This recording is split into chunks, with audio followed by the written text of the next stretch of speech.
हम सब चाहते हैं कि हमारी जिंदगी बेहतर हो, व्यवस्थित हो, लेकिन सवाल ये है कि इसकी शुरुआत करें तो करें कहाँ से? क्या हो अगर इसका जवाब किसी बहुत पुराने दर्शन में छुपा हो? चलिए आज जीवन देवता की साधना के नजरिए से इस सवाल का जवाब ढूंढने की कोशिश करते हैं। तो एक बैलेंस लाइफ, इसका सीक्रेट आखिर है क्या? क्या ये कोई बहुत बड़ी पहेली है या फिर इसका जवाब हमारी रोजमर्रा की आदतों में ही कहीं है? चलिए इसी को समझते हैं। और इसका जवाब छिपा है इस दर्शन के बिल्कुल सेंटर में, जीवन देवता के कॉन्सेप्ट में। इसका मतलब है अपनी जिंदगी को ही एक देवता की तरह देखना, एक ऐसी शक्ति मानना जो हमारे सम्मान और एक अनुशासित प्रैक्टिस की हकदार है। और यकीन मानिए, ये एक नजरिया ही हमारे जीने के तरीके को पूरी तरह बदल सकता है। अच्छा, तो जीवन को देवता मान तो लिया, पर इसका अभ्यास कैसे करें? ये पूरा दर्शन दो पिलर्स पर टिका है। पहला है साधना, यानी अंदर का अनुशासन, और दूसरा है आराधना, यानी भारी दुनिया में सेवा। और मजे की बात यह है कि ये दोनों एक दूसरे से बहुत गहराई से जुड़े हुए हैं।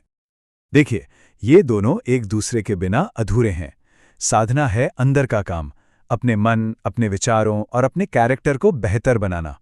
और आराधना, वो इसी साधना को एक्शन में लाने का तरीका है, सेवा धर्म के जरिए, यानी दूसरों की मदद करके। चलिए अब इस आराधना वाले हिस्से को थोड़ा और गहराई से समझते हैं। सेवा धर्म में आखिर करना क्या होता है? मतलब ये सिर्फ एक फीलिंग नहीं है, ये एक प्रॉपर ठोस प्रैक्टिस है। तो इस प्रैक्टिस के दो हिस्से हैं।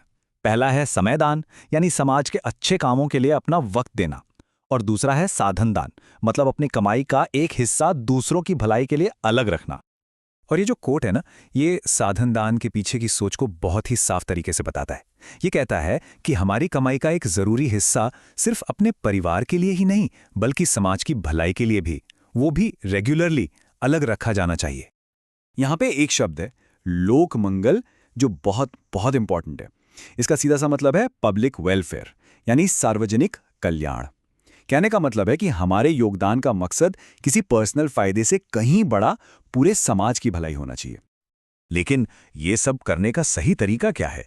क्योंकि तरीका ही सब कुछ है। इस दर्शन का सबसे जरूरी सिद्धांत है कंसिस्टेंसी, यानी निरंतरता।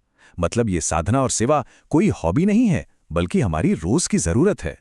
जरा सोचकर देखिए, क्या कोई हफ्ते में बस एक दिन खाना खाकर हेल्दी रह सकता है? नहीं ना। बिल्कुल वैसे ही कभी कभार की गई प्रैक्टिस से भी कोई खास फायदा नहीं होता। असली ताकत तो रोज करने में है, निरंतरता में है।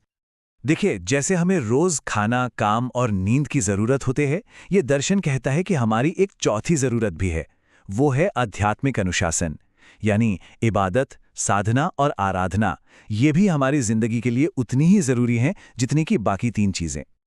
और अगर इन चारों में से किसी एक को भी नजरअंदाज किया जाए तो नतीजा क्या होता है? या तो सेहत बिगड़ जाती है, या हमारे सारे काम, सारी व्यवस्थाएं गड़बड़ा जाती हैं। बिना अनुशासन के संतुलन आ ही नहीं सकता। तो चलिए इन सब बातों को एक साथ जोड़कर देखते हैं कि आखिर एक व्यवस्थित जीवन की पूरी तस्वीर बनती कैसे है। आइए इस दर्शन के सार को समझते हैं। तो आखिर में ये सब कुछ है किस लिए? ये एक प्रोसेस है, अपने सोचने के तरीके, अपने कैरेक्टर और अपने बर्ताव को लगातार निखारने का। ये एक तरह से खुद को एक बेहतर इंसान में तराशने की कला है।